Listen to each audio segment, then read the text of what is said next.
Hello arcade gamers and welcome back to Biggie D's Arcade. Tonight we're going to be discussing two major products in the home arcade community right now. This is kind of a huge week for our community as well because it's been so long since we've really had anything new hit the market, and these are completely new products from new companies. So really exciting stuff. Just when we thought things were going to be really slow over these next couple of months, they proved us wrong. They have released a pinball machine, and we are now about to get a large XL arcade machine from Iconic Arcade. So back to back, two really great products. And now I'm kind of in a decision mode. I've got to figure out, which one am I going to get? Don't have a ton of room in a smaller place. Don't have unlimited, room for these things. I got to make decisions. I'm a little bit particular on which ones I pick up. I don't get all the home arcades, even though I wish I could. I've got to be selective on the ones that I get, but I definitely feel like this spring is the time that I want to get something new. Just haven't quite decided which one I want to get yet. So I figured that'll be the subject for tonight. We'll break down these two products and see which ones we feel is the better of the two. Now they are completely different too, right? They're offering completely different experiences. One's an arcade machine, one's a pinball machine. So even though they both fit in a home arcade or an arcade, they're not at all similar. So it is going to make it a hard decision, but I think we can figure that out together tonight.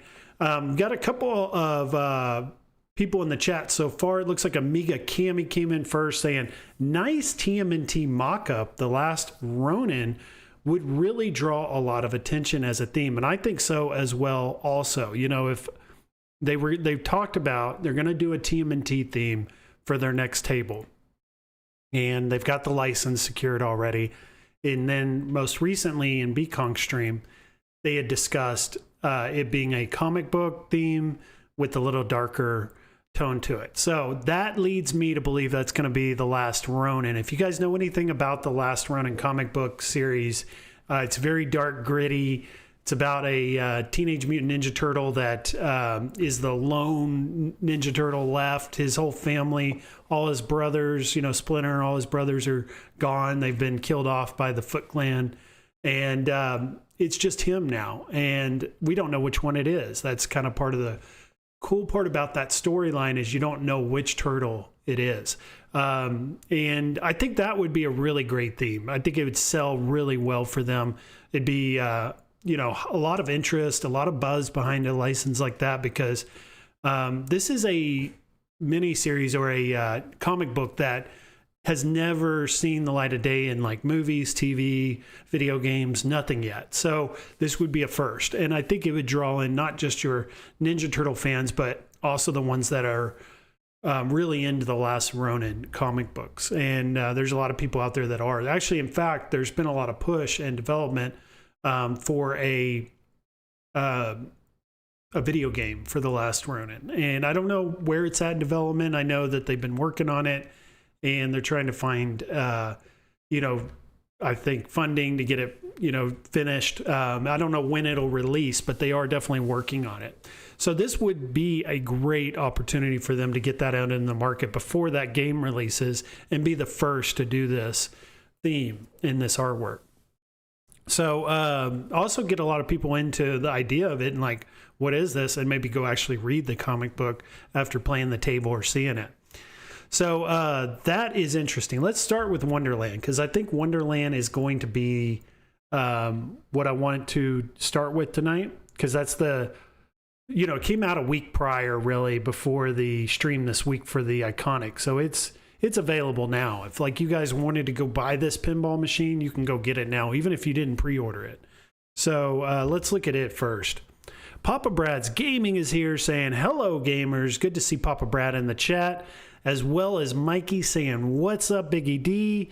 Never pre-order. And that's one thing is I've never pre-ordered, and I don't even do that on even a video game that's 60, 70 bucks. I always wait for these to come out, see what the reviews look like, and make a full informed decision. I don't have to be the first to get anything. So I'm always normally one of the last to get these things. Hey, Amiga Cami is in the chat, just giving us a wave. So Mikey says, what is it with you in promoting Wonderland? This thing is defective and it doesn't look fun. Well, let's talk about it, because many of the people in the community aren't saying it's defective. Many people in the Facebook group that I've been following that covers this are very happy with the products. So let's test that. Let's test what you just said and see if that's accurate. So let's take a look at these images. So these images, and I put this in the description, so if you guys want to go join this Facebook group, you can, but I'm going to put this in the chat as well. And this is a direct link to the Wonderland Amusement Pinball Club. And you can join this, and this is where I've gotten all these images and video we're going to look at here, and also review information as well. Mika says, my Alice machine has gone delivered to my contact in USA. It's going to cost $550 to put it in a crate, and he's going to get it back to me on how much the shipping is going to cost. So yeah, I'm sure it'll be expensive. These are heavy machines, but it'll be worth it to be able to get, I think, a low-cost machine to add to your collection. And this is a good one. Looking at this image here, you could see it right next to the At Games 4KP. And it's funny because it's like the exact almost dimensions of the At Games. It's almost like they purposely did that because it's almost a perfect match. So let's take a look here, see if I can zoom out or zoom in here. But you can see just how it's like the exact size. But it looks good. And this guy, he had put his own rails on there, his own legs, and painted them. I think this looks good as well. If you guys want to change the color, you don't like the chrome, pretty much go with whatever color you want if you want to get your own legs and rails. Here's the top of the playfield looking straight on. Here's the upper right of the playfield, and you have that cat. And what's really cool and what people are liking about doing the limited edition and getting this cat is that the eyes do light up. So there are points within the game that you can get that cat to light up its eyes. Now, I think a lot of people are still trying to figure out the game and how to lock and how to score and how to get these toys to do these things. I think there's still some questions out there on how you initiate the eyes to light up. So we'll have to figure that out. There also are people that are putting their own toys. They're already adding their own, look to it by just modifying it and putting, parts into it. And this guy's already put his stopwatch in there. I thought that looked really good in that placement, and it really matches the theme as well. Amiga says, I think they both arrived at the ideal home pin scale. Yes, great size, great for the home arcade community. We don't want to get into the larger pinball, but we still want to have that real pinball experience, mechanical. We can do that with this at that lower cost and also the smaller size. And then if you look at the flippers, they're going to come all black, even with black rubber around those flippers. And so, something that's been really popular in the Facebook group this week is the ability to change those out and put any color that you want. People are trying out different colors, seeing which ones look the best and which ones they can notice the best. Because one of the, I guess, bigger issues has been that with the black rubber around the black flipper is you can't really tell. It kind of is so similar to the playfield, and the color of the playfield, you can't distinguish it. So people are changing out those rubbers, and that's a quick and easy fix. Now we're about to look at a review and some just information on this machine and what this person thought about it. And these are those images that we're looking at right now, which is, he looks like he's got a lot of pinball machines. So keep that in mind. This person obviously is collecting pinball machines already and got this one. I can see a black hole back there. So it looks like he's got some classic machines. And these are his images. And you can see he's changed out the rubbers as well. I think everyone's doing that. This is going to be that gold plunger you can get if you got the limited edition. And then a lot of people taking a picture of this upper right part of the playfield where the Mad Hatter is. Just the lighting's really good in this area of the playfield. That toy there, that bash toy that you're going to be hitting to score is right up there in the upper right. And it looks really good. I think people are really digging that part of the playfield. And then here's just some various colors you can try out. And then you put them under the lighting just to kind of see, you know, what's it going to look like under the lighting. Also, people already doing stadium lighting and black lighting and all kinds of mods to these already. It's already opened up to some major mods in the community already, which is great to see. And then here's a good shot of the 4KP and the Wonderland side by side. So you can just see how similar these machines are in size and form. And then there's another toy someone had put that key there in the back. Just to give it a better look, add to the look. I think this is great. You know, just find areas within the playfield where you can add something where it doesn't interfere with the gameplay or the ball travel. And it's going to look really good if it fits the theme. And then here's just an overhead shot with those extra additions there, the stopwatch and the key in the back. So let's take a look at this review. This is going to be good information for us because if like we haven't bought this, we're going to be able to, if I can get this image to come out here, may have to minimize it like that and bring it down. There we go. All right, so let's look at these comments here that have come in. Cute little toadstools, Amiga says. Also says, I ordered some little miniature plastic trees and rose vines to try and cram into mine. Those are good ideas. Little trees, rose vines, add that look of that vegetation in there will be great.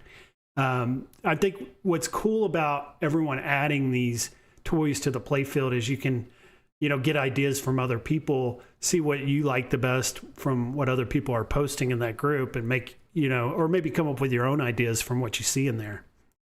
Papa Brad's Gaming has said, get the At Games TMNT HDP for 1K, play weekly free IFPA ranked tournaments, and have access to close to 300 tables, more games coming as well.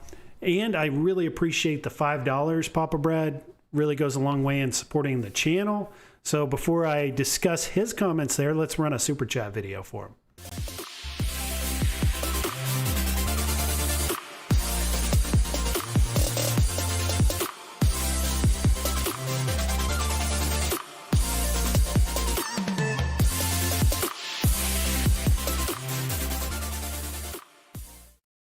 Thanks again for the 5. He has said, gonna like that, that we should get the At Games TMNT HDP for 1K rather than get this Wonderland machine. And I would be more interested in the TMNT for a variety of reasons, but I think my main reasons, what would make me most interested or more interested in that machine is if At Games could get their stuff together as far as customer service. I've gotten tons of complaints or heard tons of complaints from people with the customer service. So if you have any issues, it's very difficult to get a hold of them. Also, it does not have Zen yet. We have no announcement yet on Zen tables coming to that. And another is the availability. I'm not sure how available those TMNT HDPs are now at this point. I think a lot of them have sold, but maybe I'm not in the know enough to know where those are at and where to find them. But I haven't been seeing them. You know, I know that they're at Sam's, right? But I can't find them online. Or the listing online doesn't show them in stock around me. The HDP will also not need any repair. Physical machine constantly needs repair. And I think that's part of it too, is I think that's a selling point for people. You know, you want to get into real mechanical pinball. What better way to do it than for like a less than $1,000 product where you can learn on, you know, try and test, is this something I really want to get into on a real machine? Miga says, I'd get them both if I could. If she could get, I don't know if she's referring to the TMNT HDP and the Wonderland, or if she's referring to the Iconic and the Wonderland, but she'd like to get both. And Papa Brad says the SSF kit also can be added, making it feel even more like a real pin. It was in the running there for a while, but I've kind of written off the At Games pinball right now until I see something positive coming out of that area and that community. And, you know, from the company itself, I'm probably not going to change my mind on that. I know you're one of the biggest fans and probably one of the biggest creators to cover at games. That's your niche. That's exactly what you love to do. So when I do get one, Papa Brad, you're going to be the first person to know. I'll tell you that. I will text you immediately as soon as I get one. So here's a review. This is one of those images, or a set of images that we were just looking at from that Facebook group, and he had given us a written review, and I thought this was really good. So he broke it down in each area of the cabinet itself. So this is a thorough, gives you a pretty good overall idea of what you're going to get with this machine without having to deal with the influencers and, people that may have something going on behind the scenes that encourages them or they benefit from for saying certain things. This, I think, is a good neutral source here in this Facebook group to get the hard facts on what you're getting. But it says the artwork is absolutely the selling point. From the cabinet to the playfield to the back glass, it's just a stunning cabinet. Heavy credit to the artist, and that's, I think, a huge part of this. And I think a lot of people are probably going to buy these, and they're going to be a lot like our other home arcades where we're going to play them every once in a while, but it's not going to be something we probably play every single day. So it's going to be something we're looking at. It's something that's going to have to be visually appealing in our game rooms or in our homes, enough to the point where we don't necessarily have to play it every day to get enjoyment out of it. And that's something the artwork really does for you, is it gives you that visual throughout the day when you're next to it, right? So, or when you walk into that room and you turn it on and you hear it and you see it. So artwork, 10 out of 10. Can't get any better on that, according to this person. Now, the game field layout. So the actual play field and how it's laid out, the mechanics of it. There's a lot of engineering that goes behind these pinball tables to make sure they're fluid and they play and they score and they're fun. And that's what he's going to give us right now. And he says 9 out of 10. So that's pretty impressive. A 9 out of 10 on the game field layout, the play field layout, because you can't improve that. That is what it is, right? So you want it to be perfect or as good as it can be. And it says the game field layout has a few flaws, but it has enough to keep you entertained and plays quite fast. The multi-ball is a tough challenge to lock in. The right ramp to the cat is hard to hit with the left flipper. And I already had the ball get stuck twice on the spinner. Looking into correct leveling on the machine, that might be a leveling issue, he thinks. And then the fun part is hitting the T table, which I've been hearing. Well, I showed an image of that earlier. It seems like that's probably the highlight of the table, is that area. And then also the mushroom bumpers I love the sound of those. And then the Evil Queen ramp. So you got all these extra, or you got multiple shots. And then let's take a look here at the software. So the software, he says, is a 4 out of 10. So this is going to be the area that is going to need the most improvement and the most work. Now, the good thing about the software is it's fixable. Now, whether or not Wonderland Amusements is going to come out with a firmware update to these in the future that improves the code, we don't know that yet. They have actually stated that the code is what it is, but I think they're going to get pressured to improve it because everyone's kind of in agreement that it's limited, it needs work, and they should improve it. So I think as a whole, as a community, we will probably end up pushing Wonderland Amusements to go out of what they would normally do and improve that code. And I also think, too, there's going to be people within the community that either assist or do it on their own as well. People like Mystery Encoder may get into this machine and try and make it better through code and updates. And maybe there's a way to mod it and, sideload an update onto it. No telling what could be coming, but I think either it's going to be a community member that improves it or it's going to be the company themselves, because that's one area that has to be fixed. So let's read what they say. It says it's a 4 out of 10, and it says the software is not the greatest, but I do have high hopes that they'll keep upgrading it with players' suggestions, or as time goes on, here are a few issues. One particular fail is when you are achieving a goal, it doesn't play out the full sound of the reward before it's interrupted by another sound tone to hit the ball. That seems like an easy fix.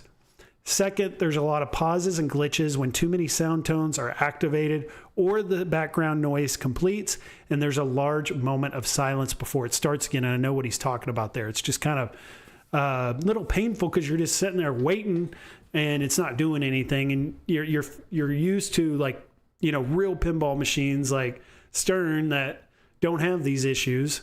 So you're going to have to get used to that until they fix it. All right, let's see if we can get to the bottom of this so I can show it. All right, so he also says, third, I feel like we need a little bit more Alice callouts or other characters. Lastly, when the multi-ball is achieved, I think needs to be more of a jackpot tone that hypes you up. Overall, the sound tones and voiceovers pair nicely together. So 4 out of 10. But the good news is, this is fixable. This is something that they can improve over time. It has Wi-Fi for updates for this reason. So these code issues, the entertainment value we're getting out of that can be improved and probably will be. I imagine it eventually will happen, whether it be from the company or someone in the community will figure that out. All right, so that was the review, and a pretty good one at that. I thought he gave us pretty good overall. Keep in mind, this person has a bunch of pinball machines. We saw him there in the back, so I think he's speaking from experience. And sorry, I got a third slide here with just a little bit more information he wants to give us. He says the game components and the quality are an 8 out of 10. So again, a very good score. He says assembling the game was pretty much a breeze, although it took me about 2.5 hours. All the parts were labeled correctly, and there was at least 2 separate parts on the drawing that should be highlighted for proper assembly for people who never owned a pinball machine. Most of the components, such as the flipper, the pop bumpers, the solenoid, the 3D playfield sculpts, all chrome metal, and playfield are all high quality, which impressed him. This is coming from a pinball collector. Some not so great are the push rod assembly, the spinner for the ramp, flipper buttons, the side panels that require to undo 4 screws each side to remove the plexiglass. Also, as most pinball machines need constant glass removal to adjust switches and unjam stuck balls. Talking about that plexiglass too, is I think, you know, a glass overlay would be an easy addition as well that you could add to this if you want to get that real glass look. And then some upgrades he is recommending is replacing the shooter spring. And then you can read all this here. Basically, he's just got a bunch of upgrades and recommendations. But his takeaway here at the bottom says, Wonderland Amusements are on the right track for a total success. This machine has surpassed, let's see here. I hate when Windows 11 does that. They automatically maximize your window when you don't want it to be. But it says, originally I was just in it so my young kids could have their first pinball to wear out.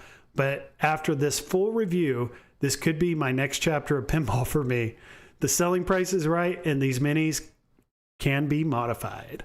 So we're going to call these minis, I guess. I guess the real true pinball collectors are going to call these minis. Let's see what the comments are saying here. So Miga Kami says both pins, but I do also want the iconic Street Fighter arcade as well. And Mike Hawkerts is here saying he's tempted to grab the WrestleFest Supreme, but I know I will regret it. Likely to pick up at least one iconic. I'm not at all interested in that WrestleFest, but that's just because I'm not a wrestling fan. If I were, I would totally be. Mikey says, listen, Peter already said they're not improving the code. I also saw Peter say on Kevgret and Rexer's show, he's not a pinball guy. Kevgret says, yes, it is. Peter said they're pretty much done with the code. So it's going to have to come from the community likely, that's right up their alley. That's what they do, is they improve these machines through code updates and software updates. So just be ready for that to come down the line. Bug fixes should always come. Yeah, they should, but they're not bringing in the income like major pinball manufacturers are. So they don't really have that residual income to be able to do that. Not until they probably start pumping out these TMNT ones. Buggy Multiplex says the code on Alice looks lame. Yes, that's going to be the biggest, I think, negative on this machine is going to be the code, is going to be the gameplay mechanics, because it just needs to be improved through that, what we're seeing on the DMD screen, the call outs, the sounds, all those things can be added over time through software updates. And Buggy says he's not a pinball guy. Yes, if you guys want to go check out the Rexer Show's stream this week, they highlighted that, where he had basically said during the development of this, he is not a pinball person, but I think he did a really good job. Pinball guys say guys will save the 2K and buy an old Gottlieb, like find an old Genesis or something. We'll see. I mean, there's already a lot of people adopting this machine, saying really good things about it. And some of these people are coming from the hardcore pinball community. One of them's Todd Tuckey. If you guys know this man, who this person is, he's TMNT Amusements owner. And he's been collecting pinball machines for decades. He's probably one of, if not the biggest pinball collector in the United States, known pinball collector. And he fully, did a video on this, gave all his thoughts on it. That's what we're looking at here. I also linked down in the description a link to this video if you guys want to go check it out. TMNT Amusements, Todd Tuckey. He gave a really good review. He said overall it's plays well. What they're doing in this is they've got the plexiglass off and they're testing out the code. They're testing out how do you score. And if you guys want to go watch this, it's really informative. It teaches you, where you're going to score, how you're going to do it. Also, you get to hear their initial impressions of this machine coming from real pinball collectors, and they were impressed. I think the one thing that Todd and his friends were saying is like a final, just overall picture of what they thought of this machine was, this would be great if you have kids. It'd be great in a game room if you have a smaller area. Looking at me, right? I'm not in a huge home. I'm in like a little 2-bedroom house. Don't have a ton of room. This is the perfect size machine. And he says it's fun. He says they actually had a really good time playing it and testing it out. And I encourage you guys to go watch this video, because I think if you're not sold already, this video may help you make that decision. Papa Brad's Gaming says, I'm not so sure TMNT has the power they think, as well as the brand, especially if you're not going to do the nostalgic turtles. Rexer Show says, Biggie, he sells them. Todd bought 140 of them. Okay, so there's something new. I didn't know he's going to be reselling these. So that adds a whole nother dynamic to this, right? He's got some vested interest in making sure these sell.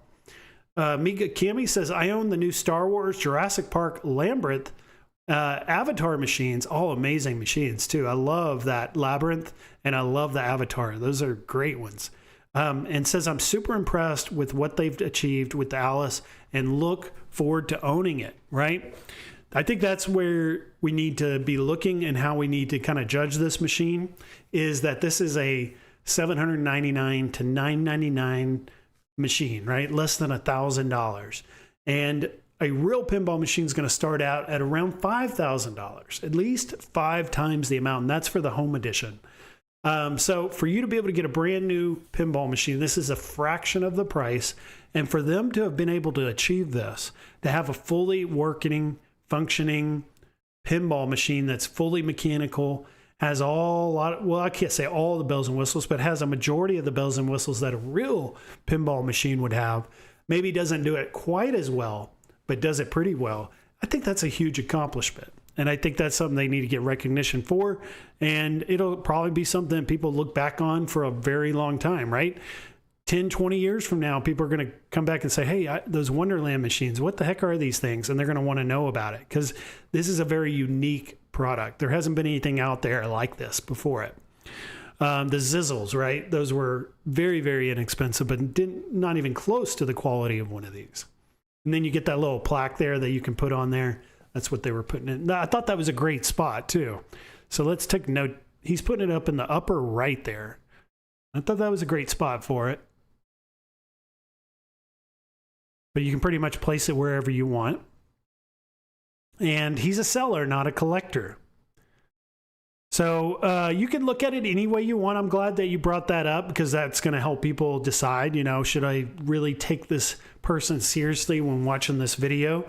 But I do. I think it's genuine. I think from what I'm hearing, it's like an instant reaction. This isn't scripted or, you know, planned out in any way. They're really just playing the machine for the very first time with no experience with it and just giving us their initial, you know, opinion. And I think it comes off very well, trustworthy. And I believe what they're saying in the video. I think that they're really, truly happy with it. They think it has a purpose in certain situations like mine where I have limited room. I don't want to fully get invested into real pinball yet because of the cost and the size. Also, it allows me to learn how a real pinball machine would function. Also, how to maintain it, how to replace parts. Maybe I get into this and I don't enjoy it. I don't enjoy the maintenance. I don't enjoy the replacing and fixing these little components on this. And I decide I don't ever want to get a real pinball machine. You know, that could happen. And this prevented me from wasting thousands of dollars. So it's a good test machine too, if you've never owned one. Miga says, I followed the whole saga of the Zizzle pins from the beginning, and it was really disappointing when they came out and were practically unplayable. Yeah, they were quite a disappointment. Almost, you know, like you said, unplayable, not fun. This is something you're going to probably not play every day, probably not play it a ton, but you're going to play it every once in a while, and you're going to get a lot of enjoyment out of it. And then also you're going to have people coming over. They're going to be like, oh, cool, you got a real pinball machine. They're going to want to play it. And then also it really fits well into the home arcade. Gives you that mechanical pinball we would have never had at that price point. Soggy Kid 5580 says, Todd will sell these, but not an At Games pinball. There's a reason for that. Because I guess Soggy's saying he's probably got a good markup on these and he's probably making some money off of them, is what I'm taking from that comment. So that's take it for what you will. You know, if you want to get one, get one. I'm going to wait, I think, because I mean the whole idea of this stream was let's pick one, right? And it wasn't necessarily directed to me. It was just kind of the theme of the show. I'm not going to actually buy anything tonight. Even if I wanted to buy the Iconic Arcade tonight, I couldn't do it anyways. It's not available yet. But what I've said, and I've said this before, I'm not going to get this one. Just because the Alice theme isn't exactly the theme that I'm wanting, and being that they've announced TMNT already, maybe they kind of shot themselves in the foot by announcing that TMNT so early. Maybe they would have gotten more customers like me, you know, to pull the trigger earlier and buy that Wonderland if I had not known about the TMNT. But since I do know about it, I definitely am thinking I'm just going to wait on that one now. And that's the theme that I really want to get. And I'm just a huge TMNT fan. If you guys were looking at the thumbnail, that last Ronin, that'd be just such an amazing art package, I think, for my game room. Biggie D, love the new haircut. Any fun plans? No, I do not have a haircut. It is still very, very long. So it's just tied up here. Actually, you guys want to see how long my hair's gotten? I haven't had a haircut in like a year and a half. Gotten really long. Figured I would grow it out at least once more because I'm already starting to get gray in the beard. So might as well grow it out at least one more time before I get too old, right?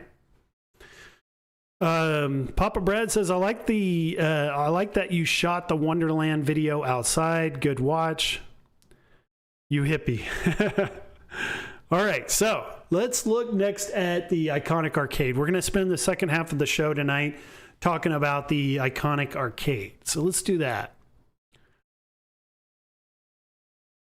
All right, so we're going to start with just a few photos. Nothing serious here on that because we don't really have many photos. That's the thing about the Iconic Arcade. It just kind of recently got announced or not announced, but shown off, I should say. The actual production unit finally got shown off this week on Arcade Insiders. I actually put down in the description a direct link to them if you want to subscribe, but they did a full stream showing off the Street Fighter 2 Alpha or Street Fighter Alpha 2 XT arcade machine. I've actually got Street Fighter Alpha 2 playing on the iArcade tonight. It's a really good game, and the artwork looks really good on this machine. I'm super impressed. A lot of people have been kind of down on the Arcade Insiders on their production value and how they showed off this machine and showcased it in its first appearance. And I can kind of see that, I can kind of relate to those comments, but also on the other hand, it doesn't at all bother me because I'm just happy to see it, and I'm really happy of what I saw, right? So let's take a look at it. So this is the live stream. If you guys want to go check it out, it was just last Thursday, the 5th at 8 p.m. Eastern. And here was Moat. Moat was also on the stream, and they've sent Mike of All Trades a review unit of the Street Fighter World Warrior. And here's the box, so we can actually see everything that comes on it. 24-inch. Full HD 19.5-inch viewable monitor, a Pi 5 with 2 GB, 2 USB 3.2 ports, gigabit Ethernet, Wi-Fi and Bluetooth, micro HDMI out, and then you're getting the, it doesn't show that games list on there, but it shows the specs. It's a very heavy machine. It's like a 140-pound machine, so it's going to be hefty box that you're going to have to move around to get it into your house. Heavy, big machine. Widest machine that we're going to get to date in home arcade as well. This is going to really feel like a real arcade machine. Even though it's not full scale, it's like a 9/10 scale machine. Let me see here. I'm having so much difficulty trying to get these dang images to work. There we go. All right, so this is the menu system. They were showing off the menu system, and you could see the CRT shader. We got a curvature mode. We can also do scan lines. This is cool. Grandma's old TV, make it look kind of like an older TV. So it looks like they've added all kinds of options. Also, something else that John D had noted was that these games are not just like emulations of like the ROM of a arcade ROM. These have actually been fully redeveloped for this machine. So these games have been completely redone to simulate the actual true arcade experience. There are certain arcade games, like I think it was Street Fighter 2 Hyper Edition, maybe it was. The ROM, like the arcade ROMs that we play, like if I was to play it on one of these multicades, the speed is actually off. It's either not as fast or too slow. I can't remember what he said, but it's not right. So what he's ensuring and his team of developers are making sure of is that these games emulate or match the exact experience that we're getting with the real games. If we were to walk into an arcade and play the actual Street Fighter, this is how it's going to play on this home arcade. That is their goal. So just expect a lot of menu options. Expect these games to maybe play a little differently than maybe what you're accustomed to. But just know that that's exactly how the real arcade played. Dre Gott is here. He's saying, howdy, Biggie D, love the show. Iconic knocked it out of the park cab-wise. I think so too. I think this was a huge surprise because when I saw it Thursday night, I wasn't expecting it to look this good. I was expecting a bunch of issues, and I was expecting I'd be coming on this stream tonight and I'd be talking all kinds of negative stuff about this. And there are some things that I'm worried about, but it's very small, minute things now where they've kind of shown us everything that I was really, truly concerned about, and prove that I 100% want to get this machine. No doubt about it. It's going to be my next purchase as soon as it becomes available. So the day that it drops, I'm going to purchase this thing. It's going to be $799. And I think a lot of the people in the community are feeling the same way. They're super excited about getting their next home arcade. and it being this one. We've actually got a poll going too as well. It says, are you picking up a home arcade product this spring? And our options are the iconic arcade Street Fighter XT, the Alice Goes to Wonderland Pinball, something else, or nothing at all. Iconic arcade Street Fighter XT has 34%. Alice Goes to Wonderland has 7%. Something else is 21%. So that maybe they're getting like Glenn's FU, or maybe they got a real arcade. Or if you were watching Kevgred today, he was streaming, his Golden Tee. Maybe you want to get like a real Golden Tee, or bowling or shuffle shot or something like that. And then nothing at all, 38%. So there's a large number, almost 40%, that are going to get nothing this spring, home arcade related. And that's normally where I fall. I normally don't pick up stuff, new, like at all, very limited. My last home arcade purchase was the Marvel vs. Capcom 2 home arcade. And that one I bought in May, almost 2 years ago. So has it really been 2 years since I bought a home arcade product? I guess so, right? So time flies. And so I've gone 8 seasons without buying a home arcade product. And now this spring, I'm going to get one finally. But I waited to get what I really wanted. And what I really wanted was that Street Fighter Pro edition that Arcade 1-Up was developing, but never came. And now I'm getting my opportunity to get that machine. But maybe better because this has got a pie. It's more open. It's not going to be so locked down as if, if I was playing an Arcade 1-Up would be, basic fun, maybe not even have online. So I'm happy that, Iconic Arcade made this, and it wasn't Arcade 1-Up that did it. Kevgret says, I missed the stream Thursday. How was the online play? So talking about negatives, there are some negatives, right? We're going to look at some video here in a moment of the machine, and that's going to be it, right? We didn't get to see the online. We didn't get to see the gameplay, but a lot of that's due because there's a day one update that's going to come out. And that day one update, I imagine, will drop around the end of April because we're told Spreetail will receive these units on April 24th. So April 24th is the day that these get delivered stateside and will start shipping out to the customer. So I would imagine that they're still highly active on working on that day one update, still improving, still mastering like how this is going to look and play.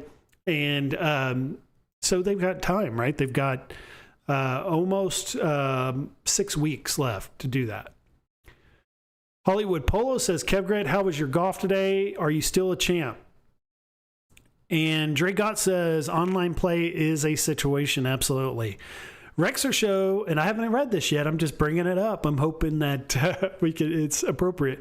He says, I must be in the Twilight Zone. Did Biggie say everything looks great on this Iconic? There was absolutely nothing good. No UI menus, basic UI. Games ran poorly. No online, poor parts. So let's take a look. These are going to be some clips from that stream if you guys missed it. All right. So here is your game deck, and I thought the game deck looked really good. I can't tell if that is a texture to this, or is that just the artwork itself? I can't tell. And I didn't watch the stream or rewatch it closely enough to be able to tell. So maybe someone in the chat can confirm that for us, or maybe we'll have to have them answer that next week. But the buttons look good. Joysticks look really good. I like the light up power button too. It's just an extra little bit of quality, quality additions that the Arcade 1-Ups didn't have, make it feel a little more premium. You also got that volume. Instead of having a volume slider, you've actually got a volume knob, just like you would on like an amp. So that's really nice little touch there. I also like, these are called convex buttons, not the concave, and I've always enjoyed these. I have them on my Marvel superheroes in the living room, and I've also got them on my Killer Instinct, and I really like them. I can't say one's better than the other, but I do like the change of pace to have some arcades have the concave and some have the convex. But if I had to choose, I would go with these buttons. I like them better a little bit. And then we got the coin door. We got the light up coin door. So we're going to get a close-up of that, and you're going to see it's got the iconic arcade logo on the coin door. That is the only area of the entire cabinet that's going to have the iconic arcade logo. And then we're looking here at the UI. We haven't really got a good look at the UI. There's the USB ports on the front. Hopefully we can just like put a USB drive in there and sideload our games through that. Maybe if we put like House of the Dead on there, we can plug our sending gun into that as well. Because keep in mind, guys, this is going to be a multi-cade as well. It's got a Pi on it. And you may be able to do like a dual boot where you have like your stock games and set up, and then you've got your modded setup where you can do like light gun games, you can do anything you want. But I'm just really impressed with this cabinet design. It's not taller than the Time Crisis, but it's right there with the height of that one, and that's, I think, their tallest cabinet they've ever done. And the game deck's a little bit higher. And the marquee looks really good. We looked at some images last week of the like, or no, I didn't. I posted a short this week of an image of the two cabinets side by side, and it's a much wider cabinet. So if you guys are looking at like my At Games Legends Ultimate, it's about that width. I don't know the exact comparison between the two, if one's wider than the other, but that can kind of give you an idea of how wide it is.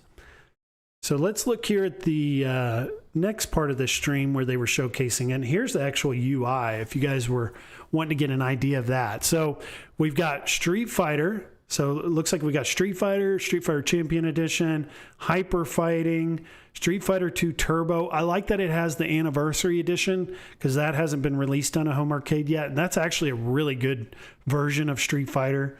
Came out on the PS2, I think. And then you've got Street Fighter 3 Third Strike. First time we've gotten that.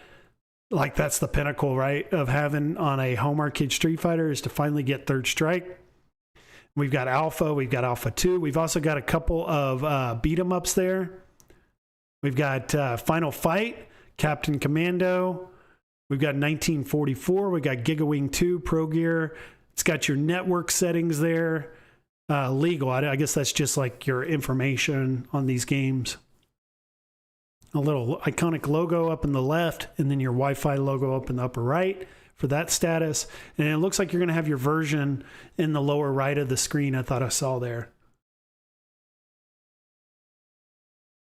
So I anticipate a lot of updates. It's also going to have a storefront as well. This will be the first time, I think. Well, we got to say the iArcade had a storefront, but this will be a storefront as well. It'll be the only available storefront from like a home arcade that's got a theme to it, right? The At Games has an active storefront on those machines, but Legends Ultimate is a multi-cade. It doesn't have a arcade theme to it for a specific game. So that'll be cool.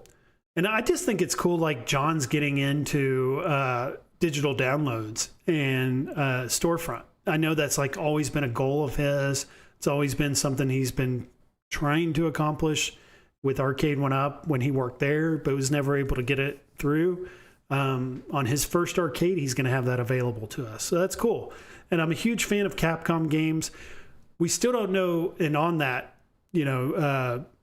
question there, as far as like, or a question that comes up when I say that, is, are the Capcom games only going to be available on the Capcom cabinet? So like if I go to the storefront, well, I'll only be able to buy Capcom games on the Street Fighter cabinet. And then if I buy, let's say, the Double Dragon, will I only be able to get Technos games or Arc, whoever it is that owns that now, those games that they own or have rights to? That's a question we don't know yet. Is this going to be a true multi-cade where you can play any game that you download onto it, or will it be a Capcom multi-cade? I would almost rather them keep it locked down to the license. Like, I would rather this be a Capcom multi-cade than be a full-on, have all the games on it, because it just makes it feel more unique. It makes it feel more like we get that feeling when we play these home arcades that have dedicated artwork, even though it's not Street Fighter, it is Capcom. And I like that idea. So that's your UI and games list. We didn't get to see much gameplay, very limited on the gameplay. He did load up Street Fighter 3 Third Strike for us. It seemed to be running okay. We're going to get to see that here again when we replay it.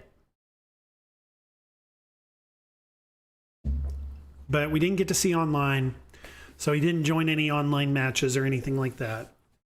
But it looked like it loaded quick. Like when he exits the game, it's like immediate. It goes right back to the menu system. So it's real snappy in how it loads and closes the games. And it's just really cool to see Third Strike for the first time, and just knowing that this is going to be online playable. And this is going to be, I feel like, the ultimate way to play these games. You know, I was trying to play, what was it, Street Fighter 6 yesterday, right?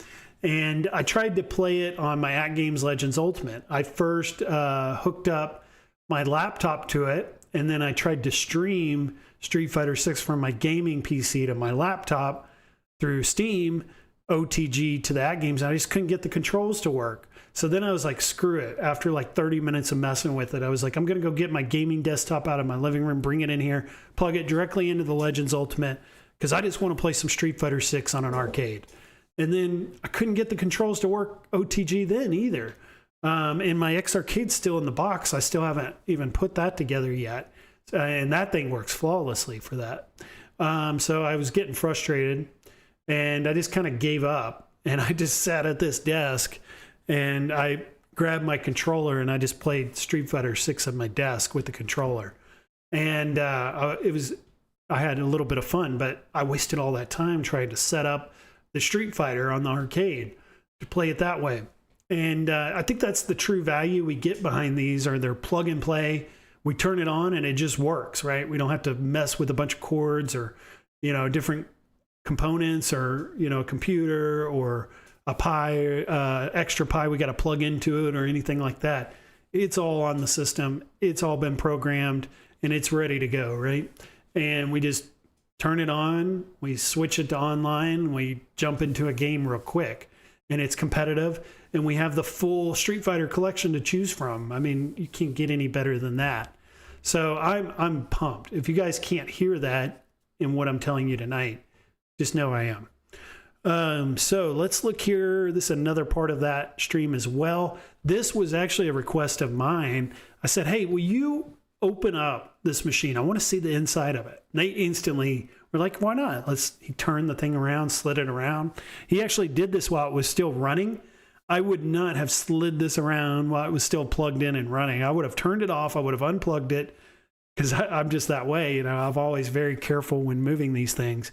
But he just kind of dragged it around while it was still on. You know, he's not worried. He's got hundreds of these in the warehouse if he needs another one. But he opens it up, and I thought it looked pretty good. Now, the wires aren't all neat and tidy the way we would want them, I think. But that's something we can easily do on our own. That's what I do with, you know, my desk. All the wires under my desk are all Velcroed up and look all nice and neat. So that'll be something I can do on my own and plan that out in the way I want that to be all, you know, where the wires aren't just everywhere, where it's not like a rat's nest in there. So then you've got the widescreen monitor, and that was one big concern of mine was, you know, how's this widescreen monitor going to look? How is it going to fit in there?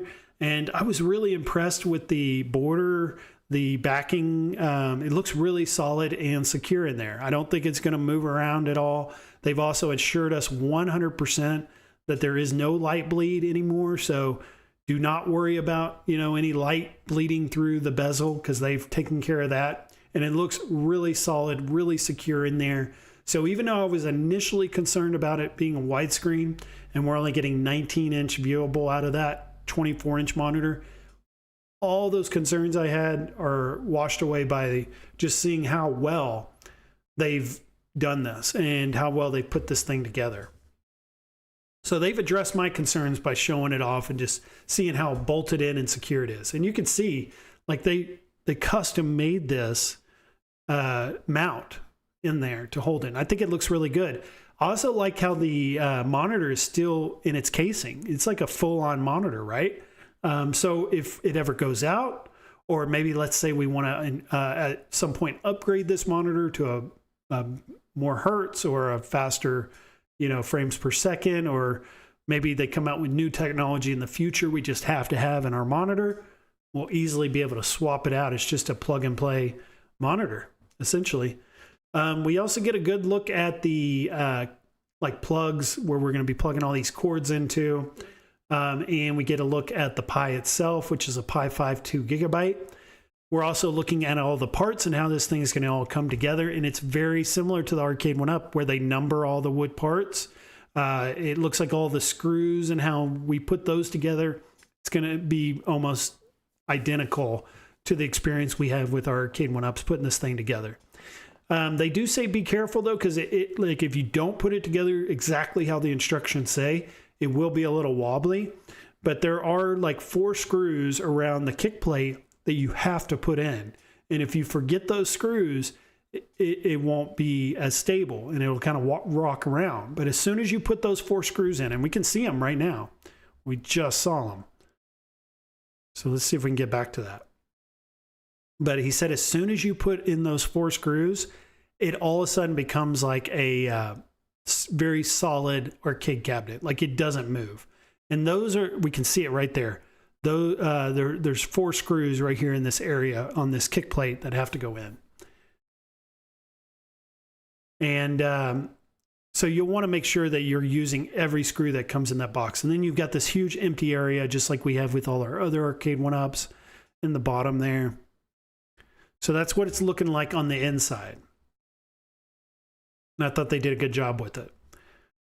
Impressed. So this machine, April 24th is when it'll arrive. And I imagine they're going to let all the pre-orders ship before it goes live. But as soon as that goes live, Spreetail's already said it's going to be $799. But if you know this stream and you've watched this stream before, what they'll do is they'll do like an hour-long or a 2-hour-long special where if you're watching the stream, you'll know about it, and he'll mark it down like 50 or $100, maybe 150, $200, and say, hey, this is my gift to the home arcade community. I've just marked this thing way down for the next 2 hours. If you're watching the stream right now, go get it. You're going to save yourself, this amount of money. So, will I get it the moment it drops on the website at $7.99?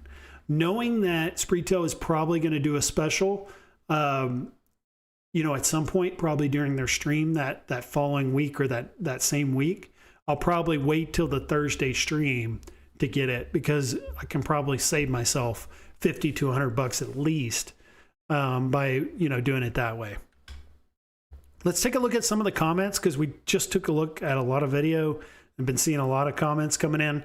Rexer Show says, Biggie, how did the UI look? Was it really cool? Like something really neat? No, it was really basic, right? Just super basic black tiles that you're going to slide through.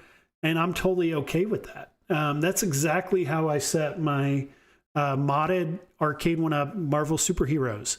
It's got the very basic menu system. And I just want to get to my game quickly. I want to know where it's at. I don't need all this fancy, looking animations and images and all that on my menu UI. I don't need that. Just basic and make it work. That's all I care about. The Be Me says, hi, everyone. Good to see the Be Me's made it. Woman in the War says, looks cheap. Online's going to work day 1. Hopefully it will be day 1 that it works. The film was shot in 280p. Yes. Some room for improvement for their streams is get your cameras together, make sure that they are mounted in some way so it's not all shaky, or use a gimbal if you have to. But yeah, that was pretty bad video, but I got out of it what I needed. Rexer Show says, where was the storefront? I don't recall seeing any of that. So we're not going to see storefront. We're not going to see online. We're not going to see probably a ton of the gameplay until the day 1 update comes out. Which if you haven't pre-ordered, that's fine, because we're going to get to see all that, probably as soon as this machine arrives and they start shipping them out, they'll probably release that update. We'll be able to see all that. BOE. Yes, it does have the BOE screen, so the quality is going to be good. No issues there. Colors should be great, not washed out. Rexer Show says, now we are okay with the basic UI. Soon we'll be fine with no Spectate 2, LOL, maybe no online play. I wouldn't be okay with no online play. I think that's one of the big sellers for me. Like I could play Alpha 2 right after the stream on my iArcade. I don't need to have a Street Fighter cabinet that I can play offline. I need one that I can play online. That's the fun part about these fighting games, is the ability to compete and get better and feel like you are progressing and maybe, winning to the point where you could, talk some trash and, see yourself higher and higher on the rankings and things like that. So that's another thing that I want to bring up is, how is the online going to function? Some things I would like to see are like online rankings, right? Have like a weekly ranking system where you've got like your top fighters for the week, and then you've got like your top fighters for the month, and then all-time rankings, and then have a friend system. I think it needs to have like a friend where you can add people, easily find them if you want to jump into a match. Maybe even have like it's got the USB ports on the front, maybe plug in like a USB headset, be able to, have a voice to chat and be able to talk, with the people you're fighting and be able to talk trash while you're playing. I think that would be really cool. They could somehow figure that out. But all this is, available to them if they want to do it. The components, the hardware offers them the ability to do it. It's just, do they have the development time? Do they have the resources to implement all these things that we want? And I think over time they will, especially, as the Double Dragon comes out and it starts to sell well. And then, John D's 15 cabinet pipeline. Supposedly he's working on a total of 15 different licenses right now for various cabinets that he's going to be releasing in the future. As these start to come to market, they start to sell and they start to make their money back, is when I think we're going to start to see the improvements to the online and the feature set for those, for the online, to be able to have friends and be able to chat and be able to have voice and leaderboards and all that. With any new product or any new version, right, there's going to be later versions that improve that. So just think that it has that ability, and it's just left to Iconic Arcade and John D on how much effort and time and dedication are they going to put into that, which I think they should, because that's a huge selling point for a lot of us, is we can pretty much play Street Fighter anywhere. The thing that's going to really differentiate and make this a big seller is going to be those online features, I think. Papa Brad's Gaming says, now let's talk about the Double Dragon iArcade that took time to release an arcade accurate version, and they talk trash about it. Insanity. Biggie, when are you buying it? So this Iconic Arcade I will get, probably the first week.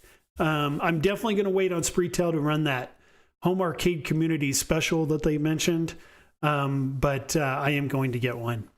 And if that never came, if a special never came and these were in high demand and they had to keep the price at $7.99, then I'd probably still get it.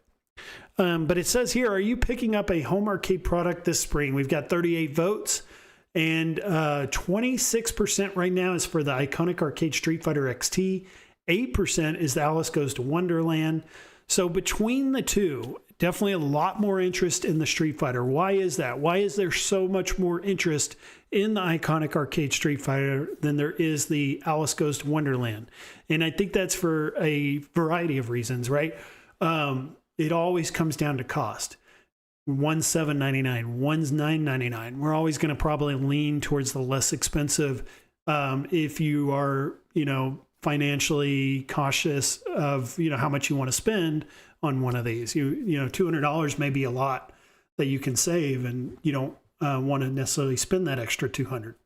Also, they're two different products. One's a pinball machine, one's an arcade machine. I think home arcade is, 80% arcade, 20% pinball.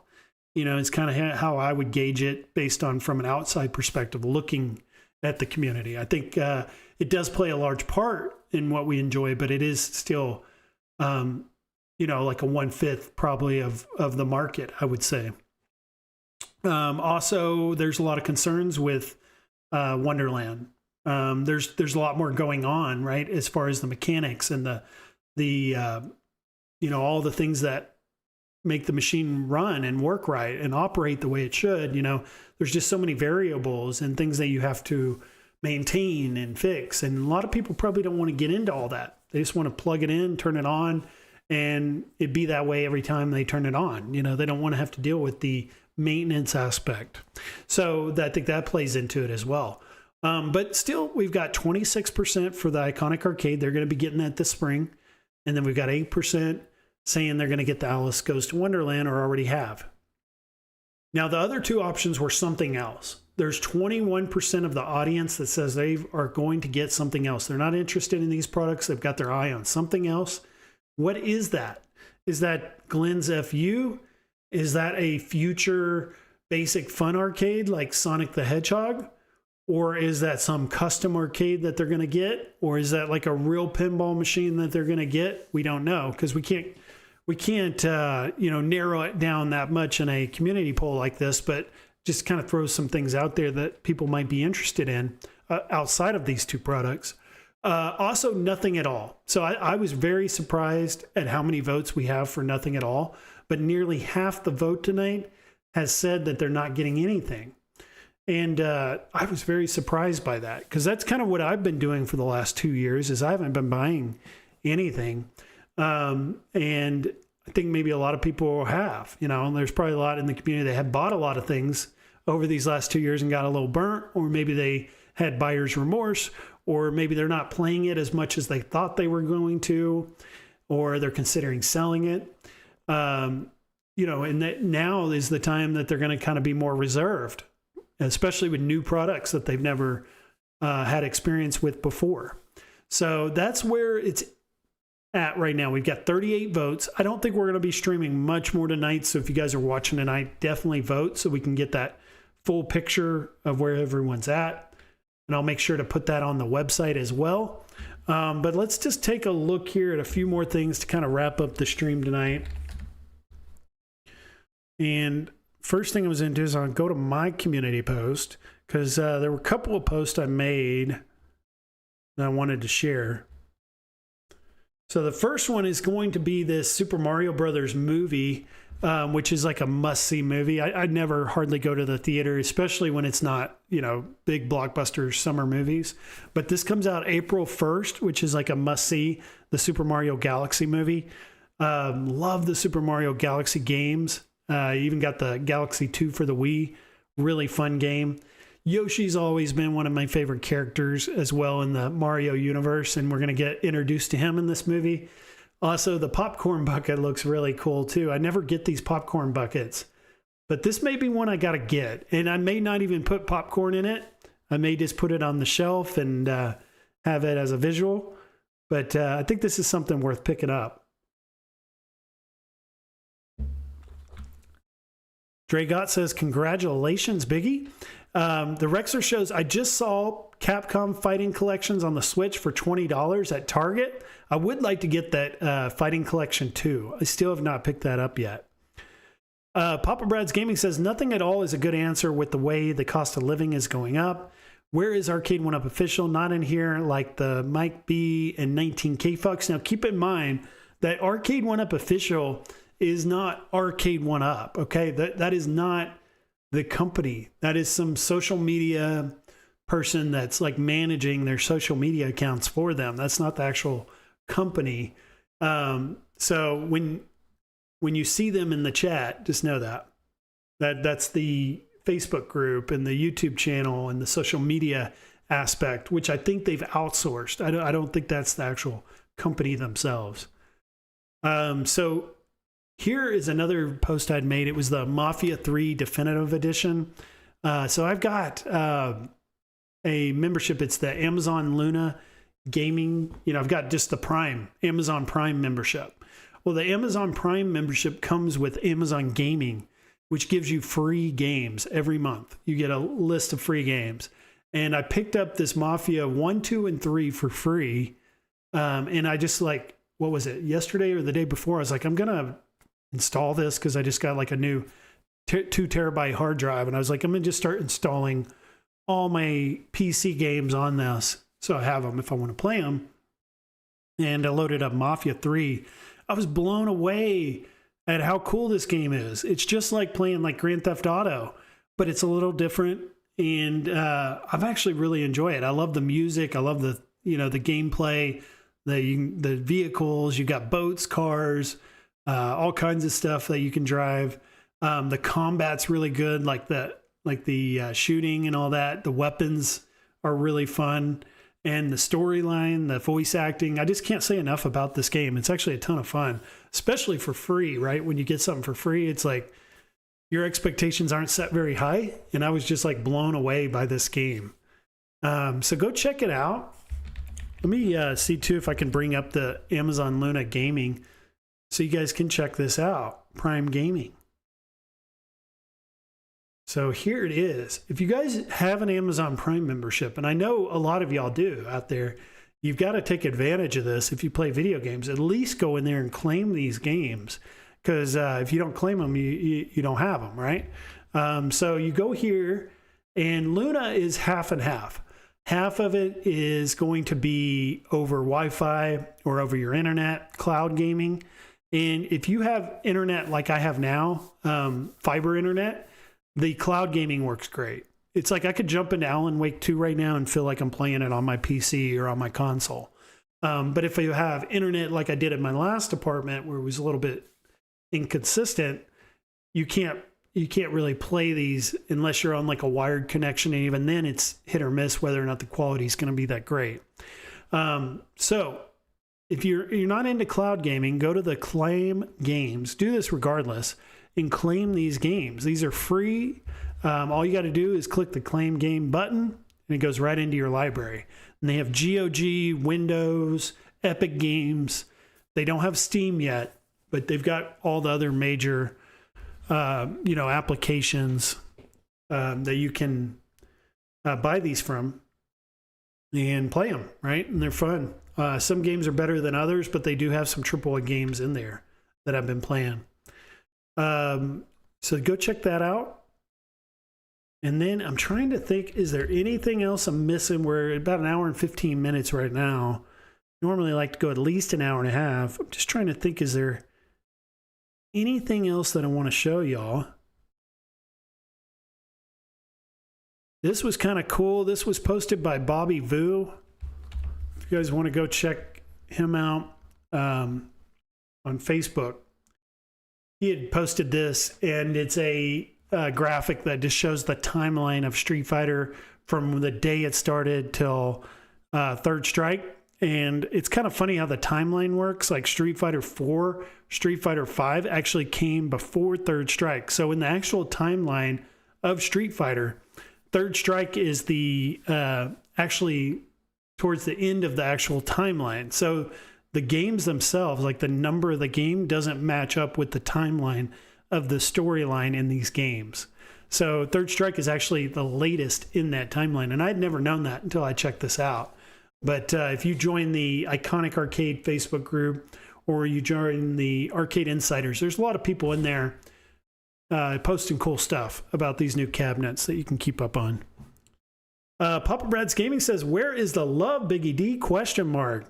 Kev Grit says, I wouldn't be surprised if it wasn't Travis posting as One Up Media. I'm interested. Who is it, right? Who is behind their media and their social media? Someone that's close to the community, because they've got a lot of inside knowledge that they would have never had if they weren't, following this community very closely over these last several years. So I think Travis would be a really good one to predict.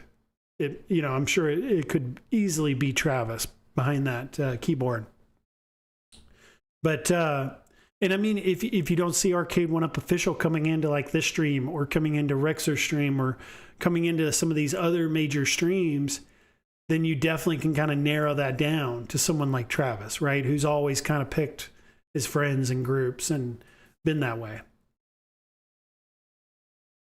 And that's what has been interesting to me too, as well as why would they have someone like this managing their social media when that's not at all what Basic Fun wants to do, right? Basic Fun does not at all want to be a part of a lot of what's gone on in this community. And it seems like the Arcade One Up official guy does.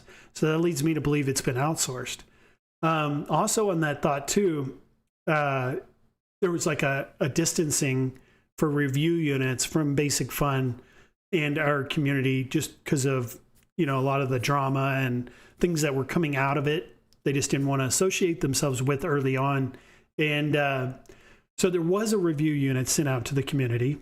Michael B received one, but I have my suspicions on that didn't actually come from Basic Fun, that may have come from Spreetel. Because if you look at Moat's review unit, the World Warrior, that came from Spreetel. That did not come from Iconic Arcade. So I still think, based on like my inside sources and what I heard back in December, is that is still the plan for this year. They do not plan on working with our community, and they do not plan on being very close with us right now. So whoever is running that social media is someone who's independent, and they are very close to our community. And that's why it's probably someone like Travis who's doing it. But anyways, a little discussion there. But outside of that, just been enjoying my new apartment. Love living here. I hike every single day now. I literally hop on my bike and I go out to these mountains north of me every single day now. So I'm getting in a ton of hiking and I love it. And I just love being outdoors, seeing all kinds of wildlife now. Like I'm seeing coyotes, seeing wild donkeys, seeing, what else? Snakes. No rattlesnakes yet, but seen some snakes. Rabbits, jackrabbits. What else have I come across? Just birds, you know, hawks. Hawks are like to fly around the mountains, and it's kind of cool when there's a breeze. They'll just kind of glide, like it's almost like they're just stationary in the air, and they're not moving at all. And what I guess they're hunting. They're like looking for mice and stuff running around. So it's been really fun getting outdoors every day. Like today, I didn't even prepare for the stream. You know, like normally I put in hours on a Sunday preparing these streams, doing all these, you know, premium looking slides and, you know, visually appealing, you know, slides and all that. And I was I was starting to realize, like, is this really having, I know that people enjoy it, they get a lot of entertainment out of it, but how much is this channel benefiting from all that extra work? And I wasn't seeing the benefit from it. So what I've done is I've just started enjoying my life more, getting outdoors like I want to be during the day, and, you know, just making that a priority. And then I come back like today to my desk and I just stream, right? I don't necessarily have to have this huge agenda or full-on list of slides prepared in order to come in front of this mic in this camera and talk to you guys about home arcade. I think actually after looking at a lot of the data and a lot of the analytics and feedback, I think a lot of people actually come here more for just being part of the community and just feeling a part of something bigger. And, you know, like being in an arcade, you know, you go to the arcade to see your friends and we're all hanging out in the arcade. That's kind of like what this is. It's just over the internet through YouTube, right? So that's kind of how I'm going to look at this channel going forward. Is this just a hangout spot? That's all we're doing. We're just hanging out. We're talking home arcade. We're catching up for the week. And that's how I'm going to look at it. Now, there'll still be those special situations where we have, you know, those shows that are going to need to be prepared and are going to have a lot of prep, but it's not going to be every week. It's going to be, you know, certain times of the year that we'll do that. So you guys have a great rest of your night. I started a little early. If you guys had noticed, I had it at 7 p.m. Arizona because we don't change time. But then I'd realized 19K Fox went on at 5 my time. He normally comes on at 6. I was like, well, shoot, I got to change my time now. So you guys don't have to pay him $5 to watch a second hour. You can just come here for free. So I started an hour earlier, and I got to keep up with those time changes. But I want to make sure that I'm adjusting my schedule to everyone else in the country because we don't change. So I hope you guys have a good rest of the Sunday night. It's a little early for me. It's only 7:22 here now, where it'd normally be almost 9. So I've still got some time tonight. May play some of my arcades, probably hop on some Mafia 3, maybe get back into some more Resident Evil, really enjoying that game. And that's another thing I've been doing. I was just kind of hopping around, right? I'll play like 30 minutes here, 30 minutes there, 30 minutes there, rather than sitting in front of one game or one arcade for hours on end. So I'm just kind of hopping around from arcade to arcade or console to console, doing that. And then hiking during the day. Papa Brad, he just sent over $2. I really appreciate Papa Brad. He's one of the best people in this community.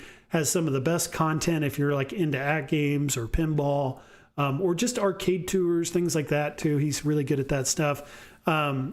And he's a good guy as well. He's a huge supporter of the channel. Last week he had sent over 2 super chats, and tonight he did a $5.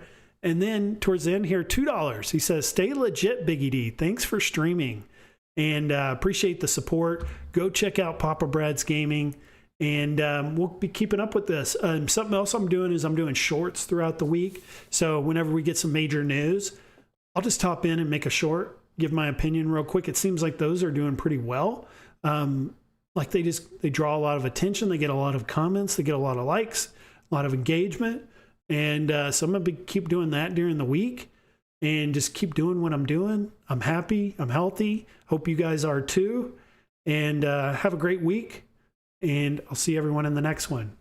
Talk to y'all soon. Bye-bye.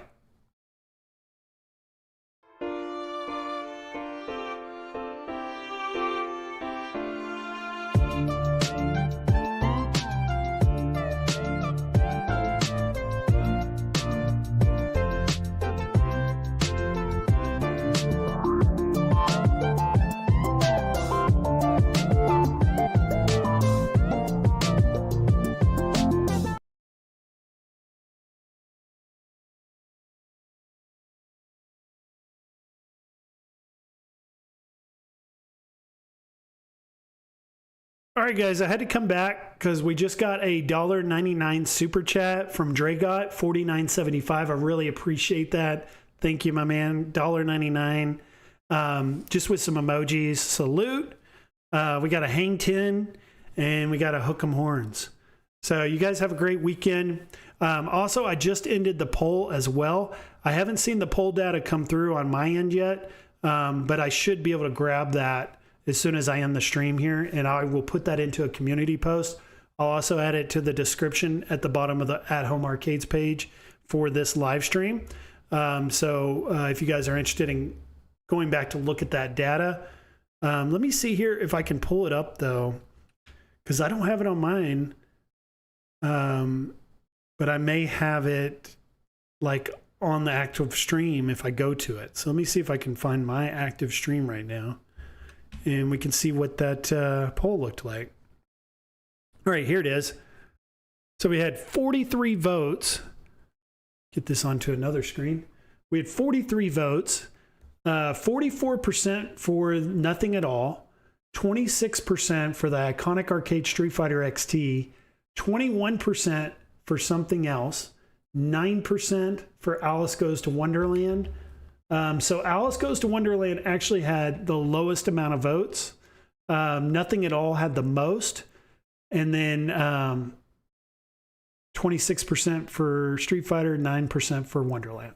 So that kind of gauges where we're at as a community, what we're interested in right now, as well as Kevin just sent in another $2. He wants to extend the show for another hour. Just kidding. I know. I wish I had enough content tonight to keep this going for another hour. But like I said, I went hiking all day today. Didn't really do a lot of prep for tonight's stream.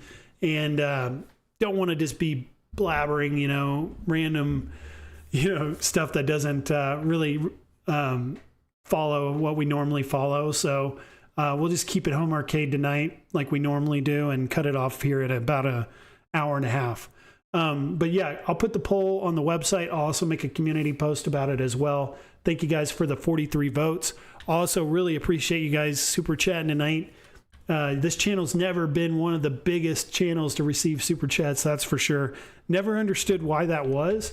Maybe because I don't ask for it enough, or, you know, maybe people just don't enjoy my streams as much as some of the others, you know. But regardless, I do this for the fun of it. I don't do it for the money or the fame or any of that stuff. I just do it to come have a good time with you guys, talk home arcades.